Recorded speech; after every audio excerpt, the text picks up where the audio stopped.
Boa tarde a todas. Boa tarde a todas. A gente está continuando o capítulo 12 do Tânia. Por enquanto a gente explicou até o momento que tem o nosso querido Benoni. E a gente explicou que o objetivo da vida de cada um de nós é ser um Benoni. O que é um Benoni? É uma pessoa intermediária. Ou seja, ninguém exige que você seja um iluminado, um tzadik completo, uma pessoa que tenha apenas o bem dentro de você, que esse seria o tzadik. Mas, por outro lado, você não pode ser um rachá. O rachá é aquele que sucumbe ao pecado. Ter vontade de pecado é muito normal, é até saudável. Sucumbir ao pecado, nesse momento você perdeu a guerra contra o seu Yetzer Hara. O que a gente começou a explicar semana passada? Como a pessoa faz para lutar com o lado negativo. E aí vem uma das grandes novidades do Tânia. A luta entre o bem e o mal, ela não é uma luta entre dois inimigos comuns. Ela é a luta entre a luz e a escuridão. A luz não precisa lutar com a escuridão. É só ela aparecer que a escuridão vai embora. Isso é o ponto que a gente falou semana passada. Eu acho que vale muito a pena focar nele. Então, o que acontece é o seguinte. A luz, como a gente falou, ela não precisa bater na escuridão. E ela nem consegue bater na escuridão. Ou seja, na escuridão não se bate. Vamos tentar se aprofundar um pouquinho mais nesse tema. Quando a gente tenta bater na escuridão, imagina, é igual você ficar dando soco no ar. Porque da mesma forma que a luz não precisa bater na escuridão, a escuridão não sabe levar porrada. Ou seja, não funciona esse método, vocês concordam? Porque a partir do momento que ela não é algo real, a escuridão é apenas a falta de luz, não adianta eu ficar lutando contra ela. E aí que eu trouxe para vocês a grande novidade que o Rebbe trouxe na nossa geração, que na minha opinião é uma preparação para a era messiânica, na qual o bem e o mal serão olhados de uma forma completamente diferente. Que é olhar que o mal nada mais é do que a ausência do bem. Tenta pensar nessa filosofia. Não existe gente má. Existe gente que não aprendeu o prazer de fazer o bem. Não existe gente má. Existe gente carente.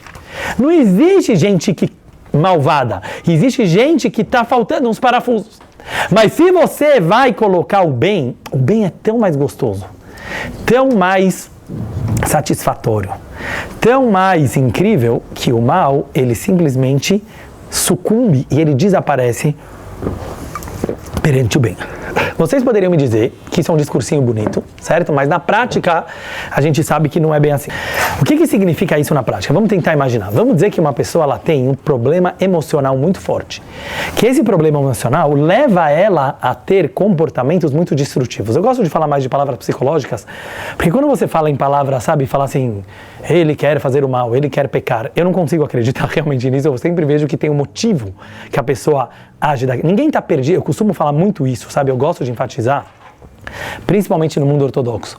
Ninguém faz o mal porque está afim de fazer o mal. Ninguém está perdido na vida porque está afim de estar perdido. Não é gostoso estar perdido. Entendeu? Não é um prazer para ninguém estar perdido.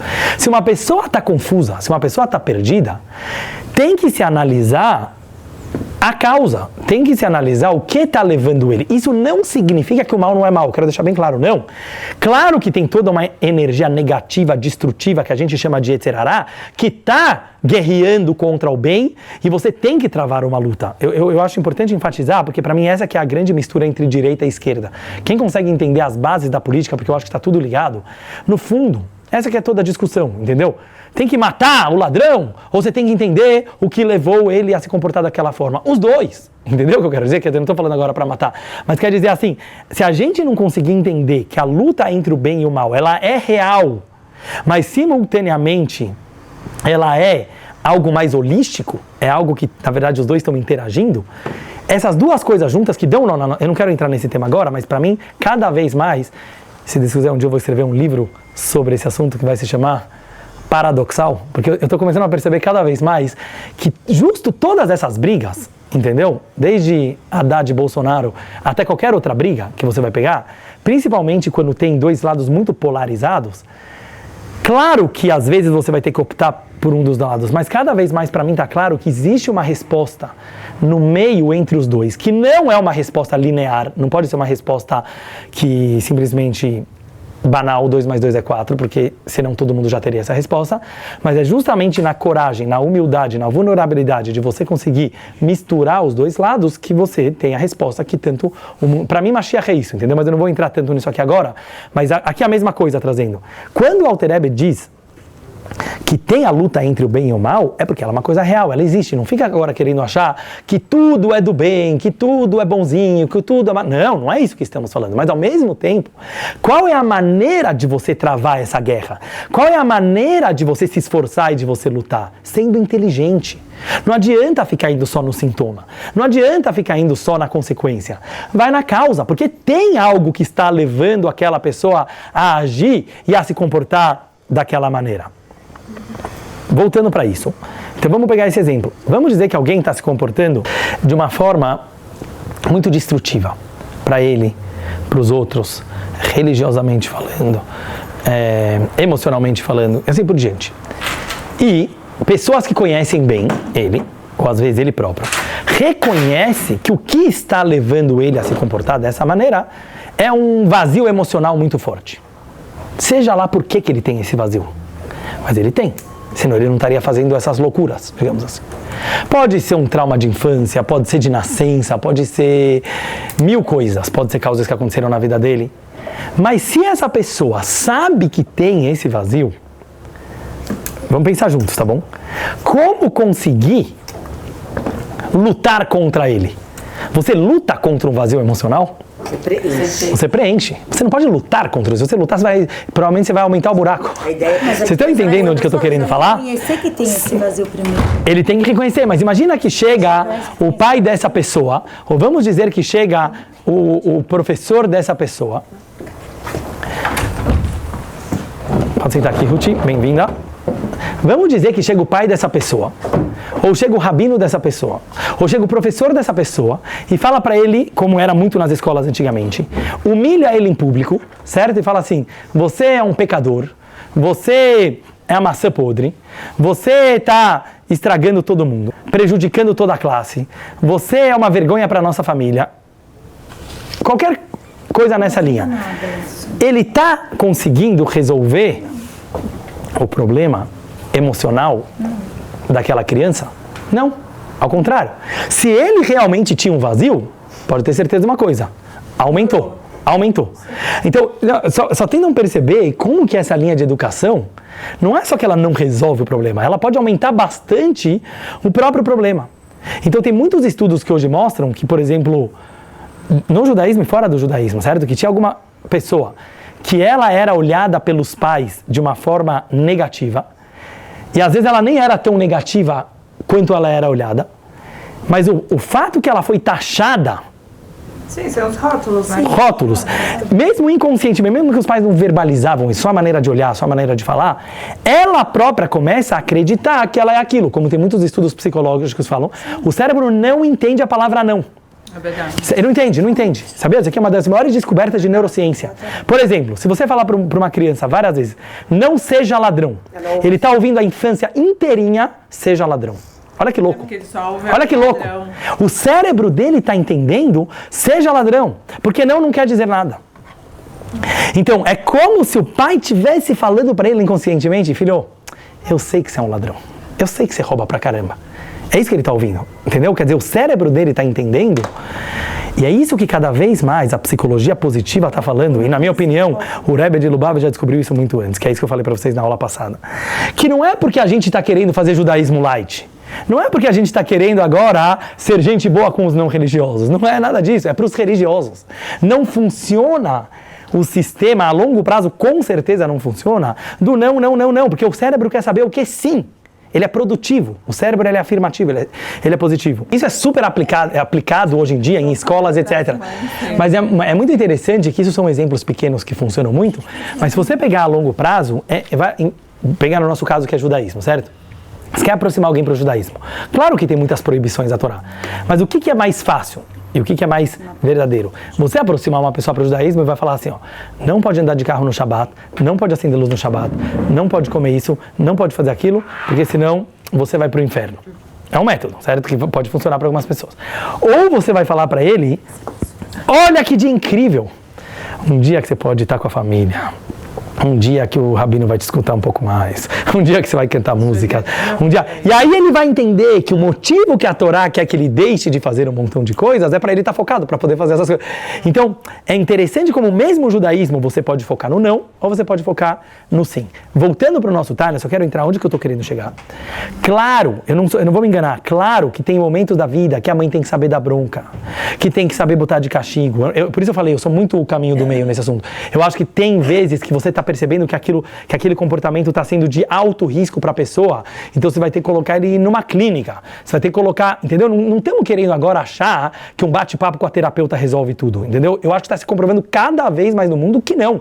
Tem pessoas que fizeram 30 anos de terapia e ficaram pior. Tem, porque não adianta porque senão era um milagre e chegou Mashiach, você entendeu? Quer dizer, tem que se analisar e tomar, por isso eu sempre acho, tudo são instrumentos bonitos e são instrumentos válidos, mas se o próprio profissional que está cuidando daquele paciente não tem a humildade de saber que ele é apenas uma pequena peça em todo esse processo, e às vezes vai ter que ter a humildade de falar, não estou conseguindo curar teu filho. Quer procurar uma outra terapeuta? Eu acho que um terapeuta tem que saber fazer isso às vezes. Talvez uma outra linha, talvez... eu próprio acoplar coisas na minha linha, de uma linha quer dizer, eu só estou dando um exemplo de psicologia, que é a área que eu gosto mais, mas eu vejo cada vez mais, pessoal, isso que eu estou querendo falar, que tem aqui uma mistura muito forte da luta com o saber entender. Então é assim, filho, eu te entendo totalmente que você tem um Yetzer Hará que pega fogo, mas eu não vou passar a mão na tua cabeça.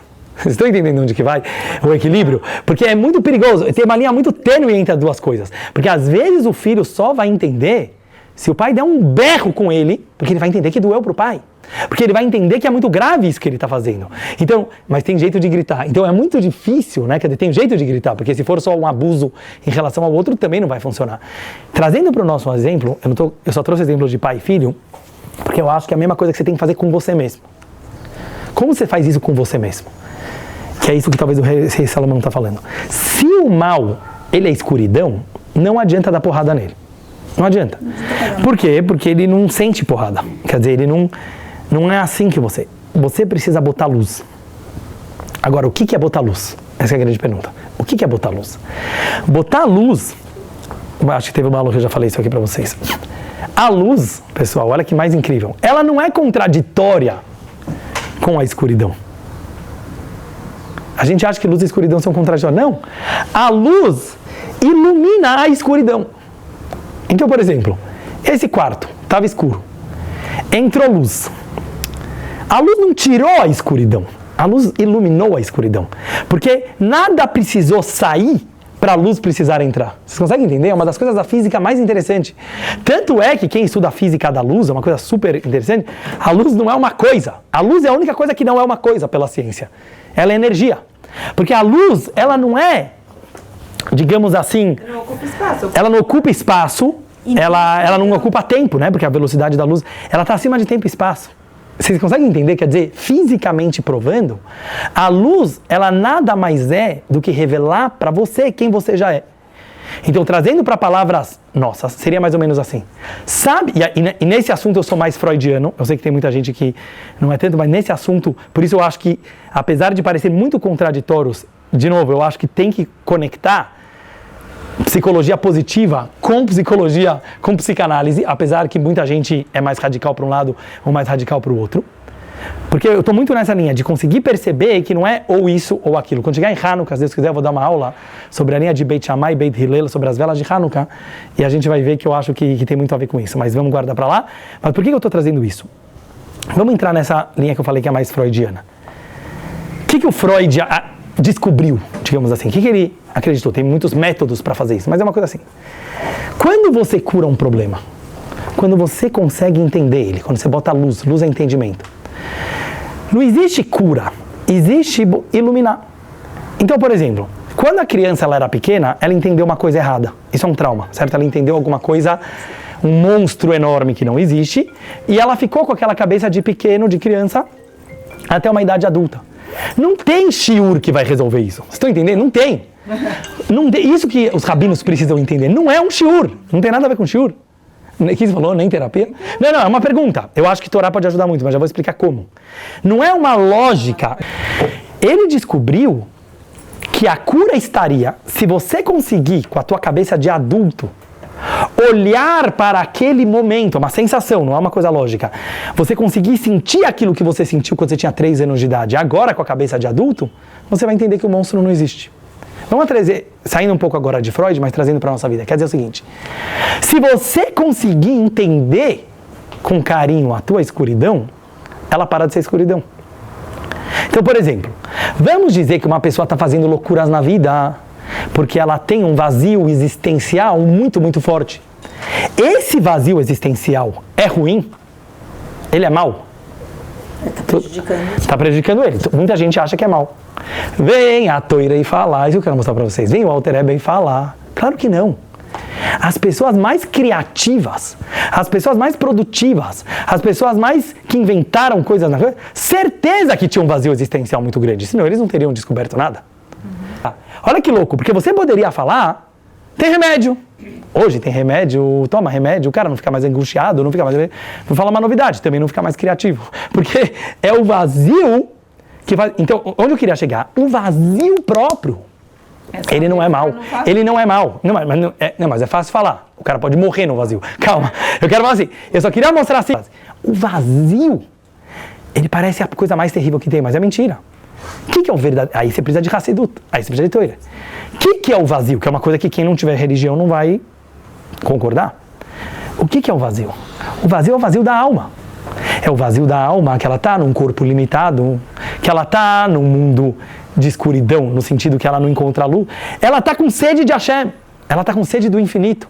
Então o vazio em si, se ele for interpretado de uma forma diferente, ele para de ser algo depressivo e ele vira gasolina para algo positivo. Como eu faço isso? Essa é toda a pergunta. Como que eu faço isso? Eu preciso tratar o meu vazio com carinho e não com raiva. Ou seja, se eu vou ficar com raiva de mim mesmo que eu tenho esse vazio, se eu vou ficar culpando Hashem, meus pais, quem me educou errado, o meu rabino da escola, o diretor da escola, os meus amigos que fizeram bullying, seja quem for. Se qualquer um desses, eu estou olhando pejorativamente e depreciativamente. Se eu olhar que o meu vazio é o meu lucro, vocês estão entendendo? O meu vazio é o meu lucro. Porque é o meu defeito que pode ser agora preenchido, ele vai sugar, é o vácuo. Lembra que a gente falou uma vez do buraco negro? O buraco negro suga todas as estrelas que passam na frente dele, porque ele tem o vácuo, ele suga energia. Então, se é um carente, sim, eu sou um carente, com orgulho, entendeu? Porque para o que eu vou usar minha carência? Se eu vou usar minha carência para usar as pessoas. Olha os dois lados, é bem claro. Uma pessoa, ela pode interpretar, eu sou tão carente, eu sou tão coitado, porque minha vida me fez um grande coitado, que eu tenho o direito de ser mal. Você entendeu? De onde vem a maldade? A maldade, ela é sempre justificável, sempre. Porque não, mas é patológico, mas tem bastante gente assim. Não é tão pouco. Não, e é cada um eu não julgo, sabe? É muito fácil falar patológico. Não, mas não quero falar se ele se faz ou não. É muito fácil falar que ele se faz de vítima. Porque, não, você acha no direito. Mas não é para os outros. Eu quero falar, esquece os outros. Pensa para você mesmo. Entendeu o que eu quero te falar? Esquece os outros. É inconsciente, precisa nem se dar conta. Isso. É uma brachá quando o cara já descobriu isso. Entendeu? Tem um nível que o cara, ele pode até achar que ele é mau. Eu vou falar mais ainda. Ele até pode achar que ele é mau. Tem gente que acha que Deus fabricou ele para ser do mal, tem gente que acha que é do demônio, tem gente que vende a alma. Eu não estou querendo falar que não tem gente que acha do mal, mas não importa, todos somos patológicos. Isso eu discuto com você. É fácil falar, é patológico. Quem não é patológico? Não, quem não é. Tem gente que é mais destrutivo e tem gente que é mais normalzinho. O mais normalzinho também vai ser menos criativo, pode ter certeza. Então, eu não estou querendo agora julgar quem é melhor e quem é pior. É a vida que a Hashem escolheu para cada um ter. Agora, como você vai tratar a tua escuridão? Só deixa eu continuar. Como você vai tratar a tua escuridão? Então, se eu vou... Olha como a mesma escuridão, ela pode ser ótima e ela pode ser terrível.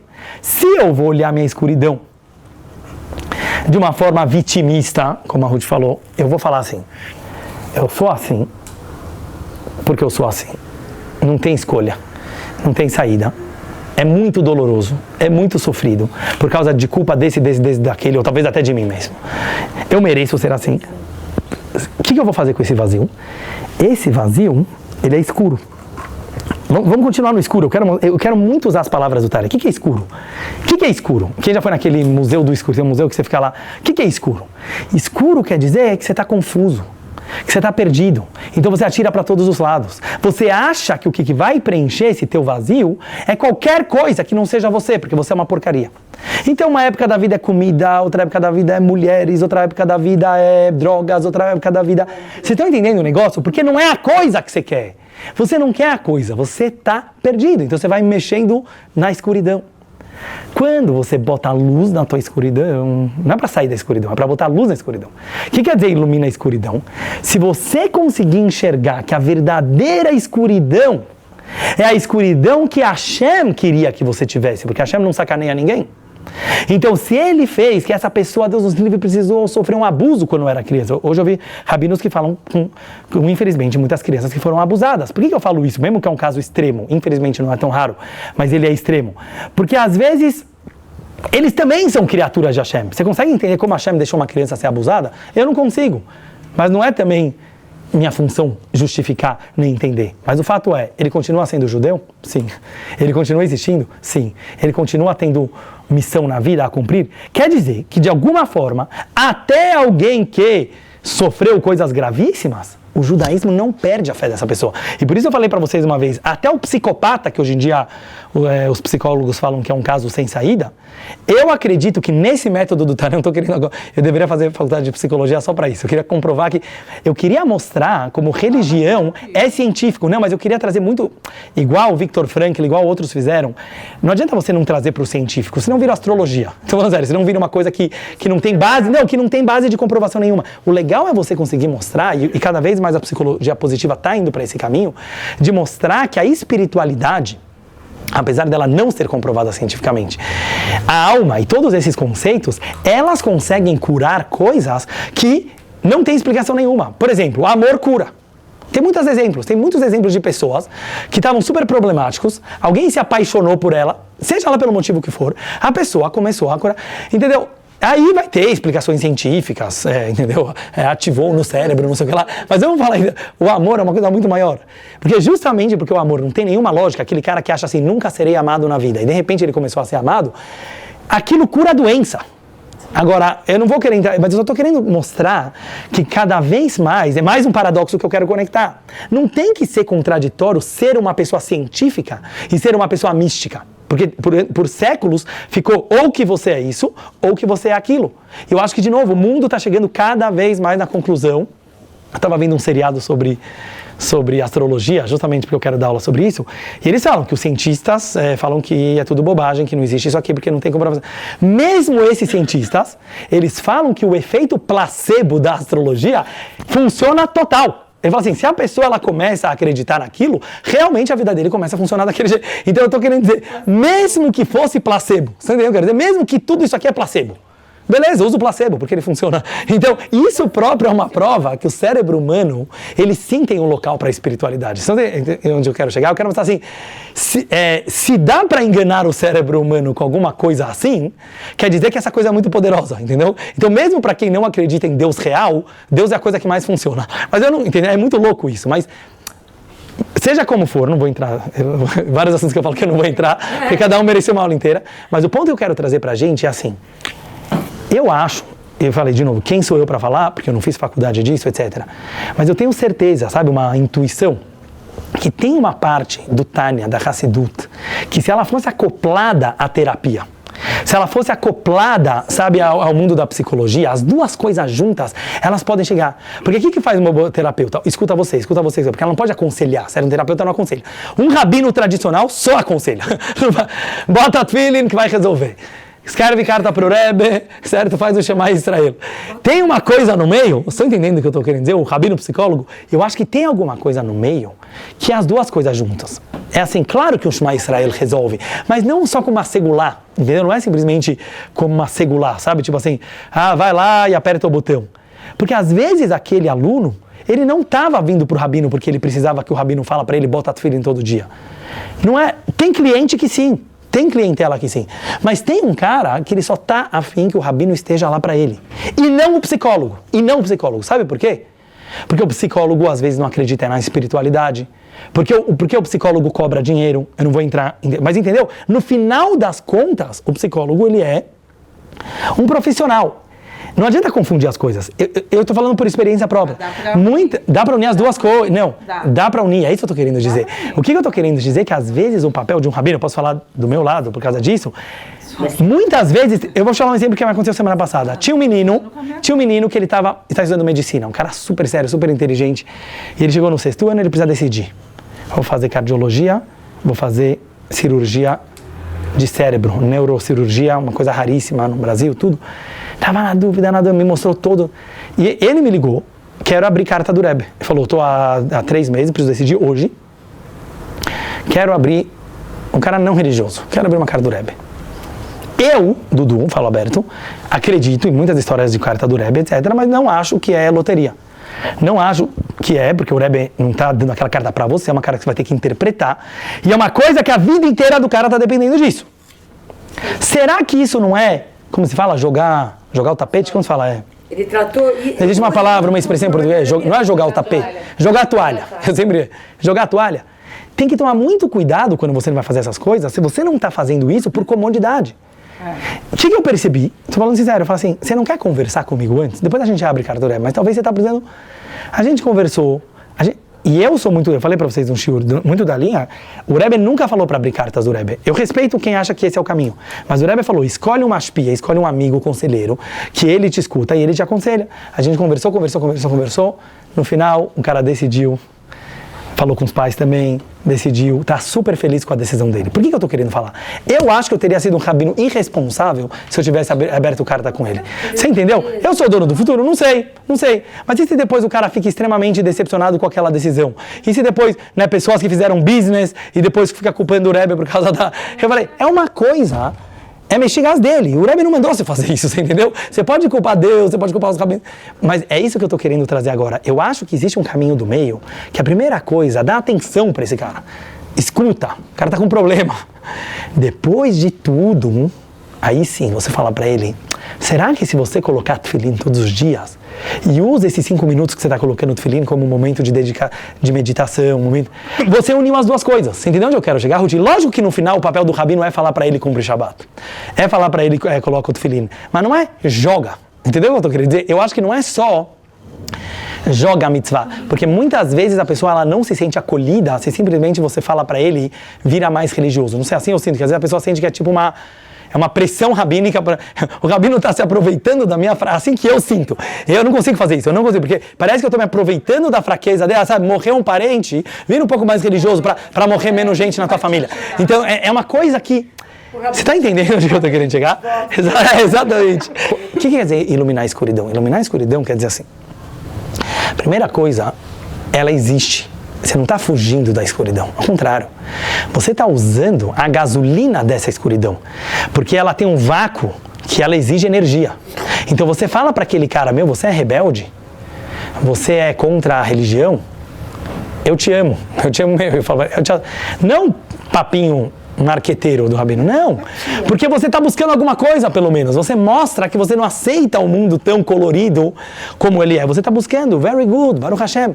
Vamos iluminar essa escuridão? Quer dizer, vamos tentar perceber que talvez você está no escuro, você está tirando na escuridão e você não está usando de verdade esse vácuo para uma coisa positiva. Como você faz isso? Aí entra a Torá e Mitzvot. Aí sim, aí eu não vou falar que está nas nossas mãos. Esse é eu fiz primeiro o trabalho freudiano, que eu acho que é importante, que é o cara aguentar a dor, aguentar um pouco o vazio, e ele conseguir segurar aquela situação, porque eu acho que assim, se você conseguir falar, eu tenho ele, mas o que eu estou buscando? Será que é aquilo que eu estou buscando? Não. Aí vem Torá e Mitzvot. Essa hora é importantíssimo você colocar Torá e Mitzvot, porque Torá e Mitzvot é a luz que a gente tem. O que quer dizer Torá e Mitzvot é a luz que a gente tem? Se nesse momento você não vai colocar uma coisa de Kedushá, que eu expliquei semana passada, que Kedushá, que é santidade, é algo que está acima de tudo que a gente conhece, que é Hashem, coloca um pouco de Kedushá. Então você usa aquilo para estudar Torá, você usa aquilo para fazer mitzvot, você usa aquilo de uma forma benéfica, usa o vazio. Quer dizer, usa o vazio daquela pessoa. Não faz uma limonada. Você preenche, mas você precisa primeiro iluminar. O que eu quis dizer com tratar com carinho? Quer dizer o seguinte, você não ter raiva do teu próprio vazio.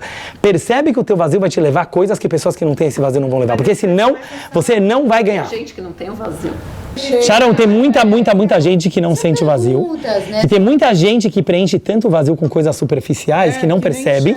E tem tanta gente que tem medo, mas tanto medo do vazio que realmente se convence que o vazio não existe. Eu acho que tem muitos métodos, entendeu?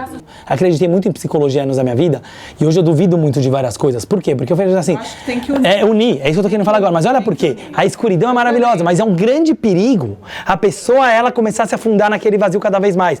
Eu vou te falar um artigo que eu li semana passada. Eu fiquei bobo. Eu li um artigo, Ruti.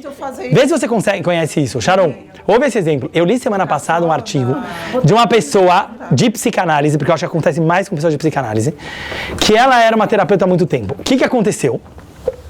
Olha o caso. Um estudo sobre psicólogos que começam a ficar viciados na própria profissão. Não, às vezes pode ser até por dinheiro, que aí é mais grave ainda, né? Porque tá ganhando dinheiro com aquele paciente, então que ele nunca saia da minha clínica, que tá muito bom. E eles, mas agora eu tô falando mesmo que não for por dinheiro, o psicólogo que acaba prejudicando os seus pacientes por não liberar eles no momento certo da vida. Muitos casos, é uma grande crítica que você tem. E aí o que eles fazem um estudo? Eles começaram a fazer um estudo, eu tô falando grandes profissionais, tá? Que cobram 500, R$1.000 por sessão. O que acontece? Eles nem precisam mais de dinheiro, realmente eu não acredito que é por dinheiro, mas eles acreditam tanto naquilo, que eles acham que aquele é o único método de curar aquela pessoa. De novo virou idolatria. E é isso que eu tô querendo falar. Mesmo o profissional não pode idolatrar a sua profissão. Se o médico começa a achar que é só a medicina que cura, ele vai ser um mau médico. Se o psicólogo vai achar que é só... Quer dizer, eu acho que às vezes o psicólogo tem a humildade de falar... Você está precisando de um rabino, entendeu? Você está precisando de esporte, você está precisando de psiquiatra. Mas esse caso que eu estava lendo, eu fiquei bobo, porque o que era a situação? Estava falando de uma pessoa que o psicólogo deveria ter percebendo que ele está ficando pior, no final a pessoa se suicidou. Lógico que você não tem como comprovar que é culpa do psicólogo, porque o psicólogo pode falar, não, se não fosse eu, ele teria se suicidado há 10 anos atrás. Você não tem prova nenhuma, esse que é o problema do mundo da psicologia. Você nunca tem prova nenhuma de nada, você entendeu? Porque você nunca sabe se a pessoa estaria melhor ou pior se ele não tivesse feito a terapia. É impossível de provar.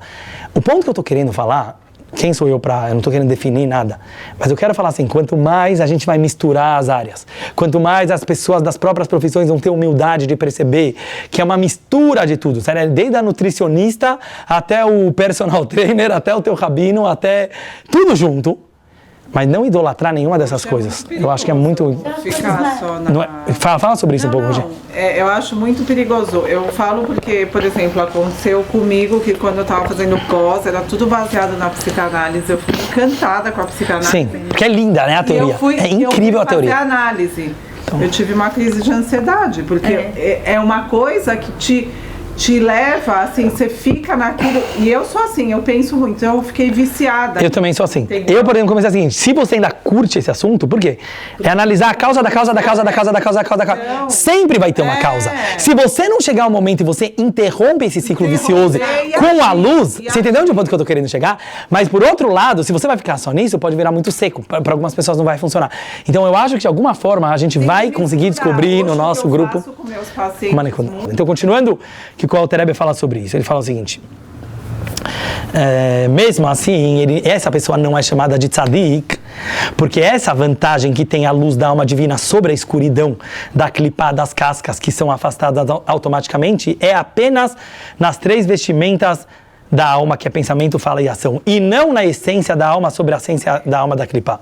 Pois a essência da alma animal, da casca que está do lado esquerdo, não foi embora no Benoni, após a reza. Quando não tem mais aquelas labaredas de fogo, que é o amor para Hashem revelado no coração do lado direito, e sim, ele fica apenas com o amor oculto para Hashem, que é o amor natural que cada judeu tem para Hashem, conforme será explicado mais adiante. E nesse momento, o bobo, o Yetzirah é chamado de bobo, porque ele tenta deixar a pessoa boba, ele se revela no coração da pessoa, e a pessoa começa a desejar novamente todos os prazeres materiais, tanto permitidos como proibidos, Haz Veshalom, como se ele nem tivesse rezado. Só que em coisas proibidas, o Benoni consegue se conter, e ele não fica meditando, ele não fica pensando em fazer a proibição na prática, Deus nos livre, apenas pensamentos de pecado que podem ser mais graves que o próprio pecado, como a gente falou, eles podem sim influenciar e contaminar um pouquinho a mente dele e atrapalhar ele no estudo de Torá e cumprimento das mitzvot. Como dizem nossos sábios, tem 3 pecados que ninguém consegue se salvar deles todos os dias. Um deles é pensamento de pecado. É impossível uma pessoa normal, que não sei, pelo menos pensar em fazer uma coisa ruim. Interessante, então relax, quer dizer, o próprio sábio da Gemara já fala, o segundo é perder a concentração na hora da reza, em algum momento da reza você perde a concentração, mas para isso, agora que vai ficar uma coisa importante, fica a marquinha no cérebro da pessoa e o temor para Hashem e amor que está oculto do lado direito do coração, que sobrou da reza, lembra que eu falei, aquela meditação que a pessoa fez durante a reza, ela fica uma marquinha, fica uma memória durante o dia todo para a pessoa, para que ele tenha energia de conseguir falar, não, eu tenho cabeça no lugar, eu não vou cair nesse mal que está desejando coisas negativas, para que ele não tenha um domínio prático na cidade pequena que é o corpo, para realizar o desejo do potencial para a prática, se investindo nos órgãos do corpo, até mesmo no cérebro, pensando coisas negativas, ele não tem esse domínio para pensar voluntariamente, quer dizer, o Benoni pode ter pensamentos involuntários de bobagem, mas voluntários ele nunca tem, quer dizer, ele tem um domínio mental total na cabeça dele. Voluntário? E esse pensamento que vem... Então, olha o que ele fala. Olha o que ele fala. Dá um exemplo. Voluntário? Não, voluntário quer dizer querer pensar em bobagem, entendeu? Ou querer alimentar aquele pensamento. Por exemplo, ele vê um pensamento... Qualquer pensamento negativo, pode ser de falta de fé em Hashem, pode ser de desejos proibidos, pode ser de angústia, pode ser, então na hora você fica triste. Uma vez foram pro Baal Shem Tov, ou pro Mag de Medri, se eu não me engano, e perguntaram, Rebbe, eu não sei como fazer para afastar pensamentos negativos, eu não consigo de jeito nenhum. Ele falou assim, tá bom, você viaja para ter aquele rabino tal, e ele vai te ensinar. Ele viajou, tô contando bem resumo, na neve, vários dias, ele chegou, bateu na porta, o rabino estava estudando à noite, a luz estava com uma vela acesa dentro de casa, ele bateu na porta, nevando lá fora, o rabino não abre a porta. Nevando, o rabino não abre a porta. Ele ficou estourando a janela, a porta, o rabino continuou a estudar. Ele ficou a noite inteira na neve lá fora, quase morreu. No dia seguinte de manhã, o rabino vai lá, ele queria matar. Ele falou, rabino, você tá louco? Eu viajei 3 dias para chegar aqui nevando, você viu batendo, você não podia parar de estudar 1 minuto e vir me abrir a porta? Ele falou, desculpa, eu não te vi, mas você pode me falar o que você veio fazer aqui? Ele falou, o Baal Shem Tov me mandou para te perguntar uma pergunta. O que eu faço com Machshavot Zarot? O que eu faço com pensamentos estranhos que ficam tentando entrar na minha cabeça? Eu fico louco com eles. Aí o rabino só olhou para ele e falou assim, o que eu fiz com você a noite inteira? Não deixa entrar. Não tem outro jeito. Assim que ele falou. Ele falou assim, tem coisas às vezes que é simplesmente você vai falar assim, eu não vou pensar. A gente acha, não, mas tá tão gostoso pensar. É justamente isso, deixa ele na neve, mas ele não vai entrar. Então quer dizer, a historinha quer mostrar que existe na nossa capacidade mental falar, não, você modifica, alguma coisa você vai pensar. Olha que interessante, eu estava olhando o Hayom Yom do Rebbe de hoje, cada dia tem o ditado do Rebbe, era sobre pensamento. Ele falou uma coisa incrível, ele falou assim, os pensamentos é a única força do homem que não para nunca. Você sempre está pensando, por isso é tão difícil controlar ele. Então, como que ele vai funcionar teu pensamento? O pensamento é Machshavá em hebraico, ele vem do Sechel, que é o cérebro, que é o intelecto. Se o pensamento ele está separado do intelecto, ele vira um pensamento negativo. Porque ele sempre vai ser um pensamento ocioso. Então, no que você pensa se você não está usando o cérebro? Você vai ficar pensando em bobagem, você vai ficar pensando em medos, você vai ficar pensando em angústia, você vai ficar pensando em... Entendeu o negócio? Não é uma coisa produtiva. O único jeito de fazer que os pensamentos sejam pensamentos iluminados e positivos é você estar ocupando o tempo inteiro o teu cérebro com coisas boas. Não tem outro jeito. Quer dizer, o pensamento ele pode ser ou resultado do intelecto ou resultado do nada. Então, se ele for o resultado do nada, eles vão ser pensamentos vazios. É muito interessante isso com aquilo de meditação. Eu fiquei conectando muito esse Hayom Yom com o conceito de meditação, porque todo esse negócio da meditação, de você não se prender nos teus pensamentos, e ao mesmo tempo a religião judaica, ela é muito a favor de estudar e de você pensar e de você questionar. Então hoje eu entendi bem essa diferença. Tem 2 tipos de pensamento. Esses pensamentos vagos, eles são pensamentos de ciclo vicioso, porque eles não estão baseados numa coisa real, eles não estão baseados numa inteligência, eles são pensamentos viciosos, entendeu? Quer dizer, desculpa, você se acostumou assim, eles não são criativos, essa é a palavra, não são pensamentos criativos, eles são pensamentos do passado. Desculpa, então se você fica toda hora preso neles, então qual que é a solução? A solução é uma só, estudar. Se você não estiver ocupando a tua cabeça, faz uma conversa produtiva, lê um livro, assiste alguma coisa, quer dizer, não tem outro jeito, porque senão, pensar você vai pensar de qualquer forma. Então, só trazendo um pouco para o nosso assunto, porque eu acho que isso pode ser uma grande solução. Para terminar nas palavras do Alter Rebbe, ele fala assim, então o que ele faz? Logo quando sobe o pensamento na cabeça do Benoni, ele empurra ele com as 2 mãos, ele afasta completamente logo que ele se toca que é um pensamento negativo e ele não aceita ele voluntariamente, alimentando ele voluntariamente, e muito menos pensar em fazê-lo na prática, ou mesmo falar sobre ele, Pois aquele que pensa voluntariamente é um rachá naquele momento, e o Benoni não é um rachá nem mesmo por uma hora, nem mesmo por um momento durante a sua vida. Obrigado a todas, Chicoia.